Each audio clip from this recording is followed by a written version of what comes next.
In this video, I want to talk about changing piano hammers. These hammers are from a Croatian Steinway grand piano. I don't always change hammers, even if they are very old. You can have hammers that are 100 years old and still make very nice sound. One thing is just how much felt is left here. Of course, if they are played down, you have to change them. Here I thought probably I can keep these hammers, but they make a very poor sound, unfortunately, as you can hear in the recording. So this is the piano with the original hammers. As you will hear in the lower registers, the sound is almost okay, but in the treble it's totally dead.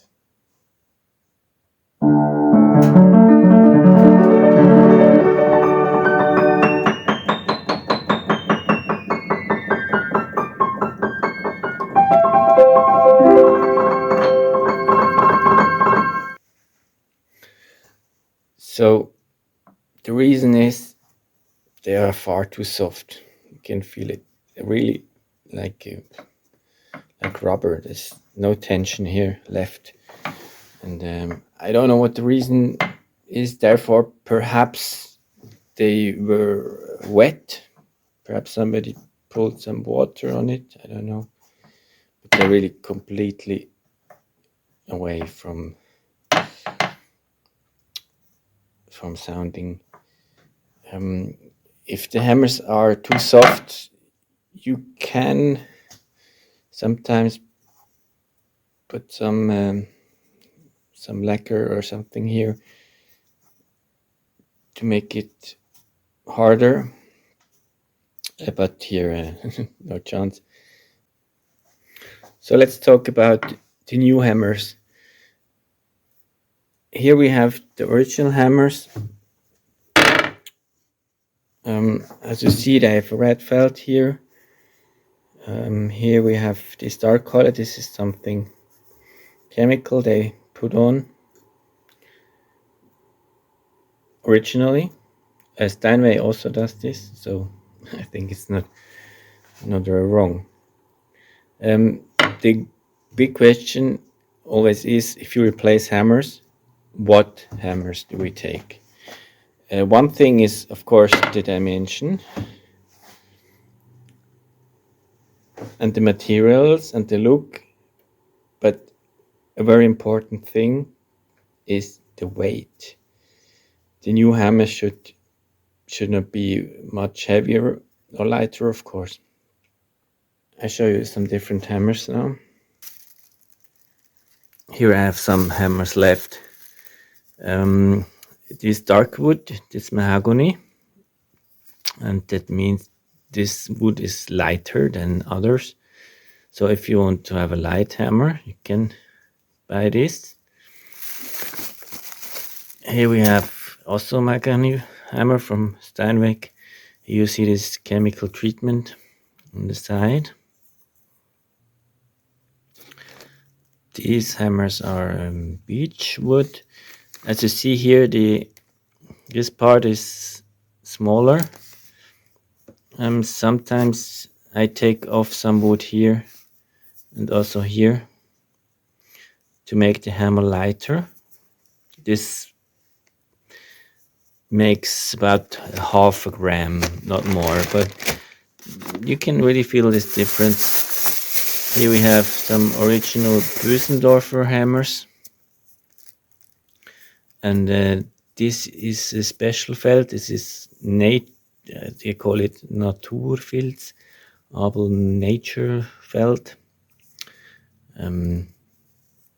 This is just a traditional way to make it without any chemicals, but they're quite soft. And here we have some upright piano hammers. As you see,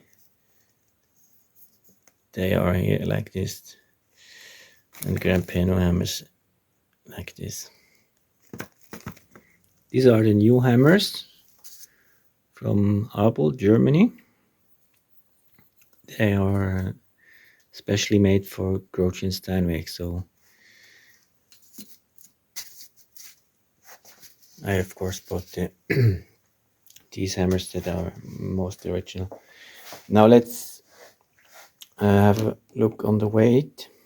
This is original hammer number 50, 8.3 grams. And now let's check the new one. This will be number 50, 8.14 grams. So the new hammers are even a little bit lighter. It makes 0.15 grams.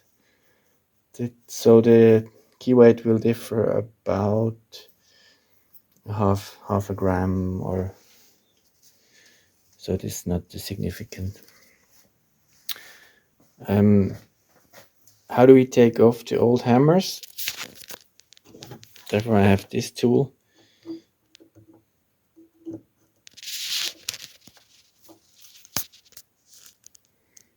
Just press it down and then we have it. To glue the new hammers, I take this traditional bone glue, we say bone glue, and this has to be warmed. So this is a machine original to warm baby food, so you can buy this very cheap, but it's exactly perfect for this use. So we have here this bone glue. It's very nice to work with this. It hardens very fast, so when it cools down it's hard. And finally this glue becomes very, very hard, like glass almost. So if you have some space here, you won't have any loss of power. So for this, it's really the best glue, I think. And you can remove it again. If you take some two components glue or something, you will never be able to take it off again. To glue the new hammers, I put them on a rest here, so you can work much more precise. You can draw a line here, and then you can really perfectly set them, the hammers on the line. And the first thing is you must set them in a line here, but of course also on top, and also this angle has to be correct. So if we have it here, we just need this simple tool. Then we can measure this angle here, very easy. We can measure this angle here from the side. And usually you measure this, the first one and the last one, and the others you can just put in a row, and you can just put something here. So this works very nice. It's no problem. The result is very nice. I have a perfect line here, but the real work starts now. We have to regulate the mechanic again. Now I show you some adjustments we have to make now. First I put in this cold paper, and I will play so we can see if the hammer really hits all the strings in the middle.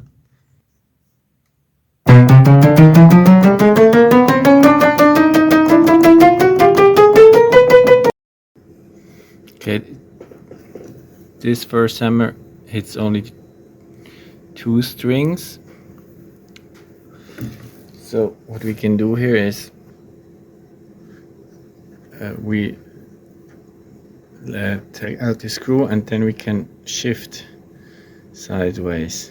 So first we regulate these two and then we try to make even distance to all of them. Here we see a hammer that's a little bit like this.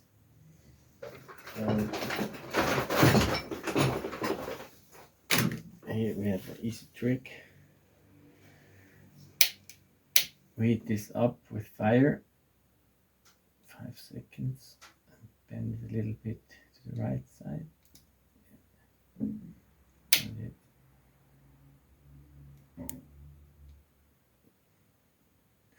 So with the heat we can move the wood. Okay, then we take it back. So, okay, so they stand all on the same distance now. Then we can see if they lift parallel. This. If we see some one is shifting, we must balance this out with the paper here. We will have to check this again later. That's just the start. So we hit the strings, we can start to regulate.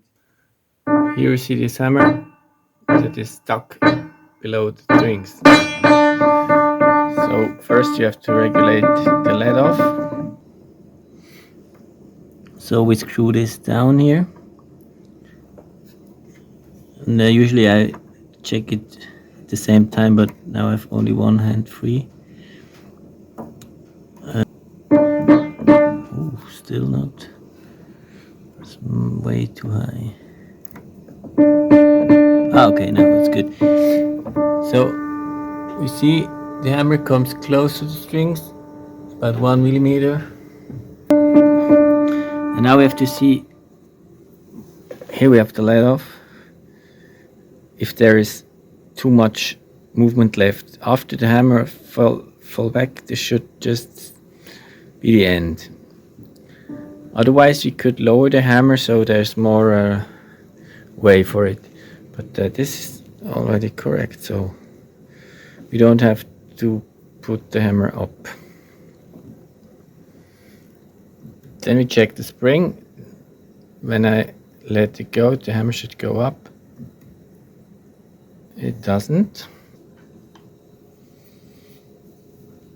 So I will have to screw here, I would say about half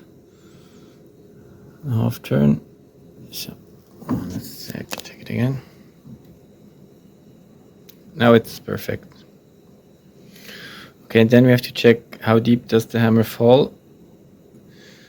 It should be like 1 or 2 millimeters. That's correct. Then we check how deep does the hammer go back, about 1 or 2 centimeters. Okay, so we have to bend the back side here a little bit. So, okay. Now this one note is regulated. Now we have, of course, to continue with all others. Now you can hear the piano with the new hammers.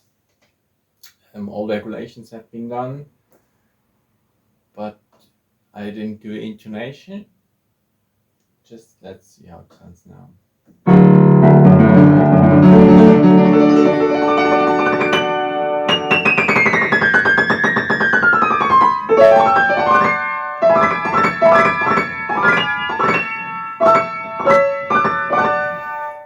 That's where we had a very weak tone, and as you hear, it's much better now.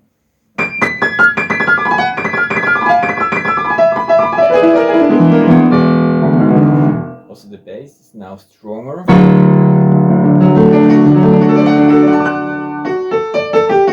Here the tone is a little bit too hard. We have we will do some intonation in this area. It's perfect. Too much. It's okay. So around here.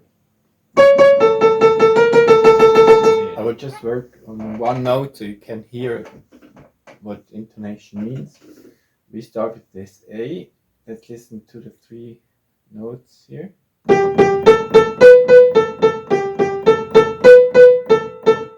let's work on this one. So this is really very nice tool, because if you work like this, you have really much power. If you take it like this, you won't get deep enough into the hammer. So we were here, and now we see here's the hitting point, and we can needle about here up to here, down there.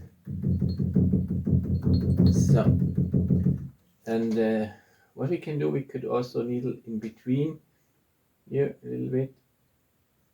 So if we use the unicorda pedal, the chords will hit here, and then you have a really different sound. But some pianists want this want a different sound, others not. So this may be a little bit individual. But sometimes you really have to needle here if the hammers are really, really hard. I had some hammers from I don't know the brand, China somewhere. I really had to fully needle up because I had no chance otherwise. So let's listen now.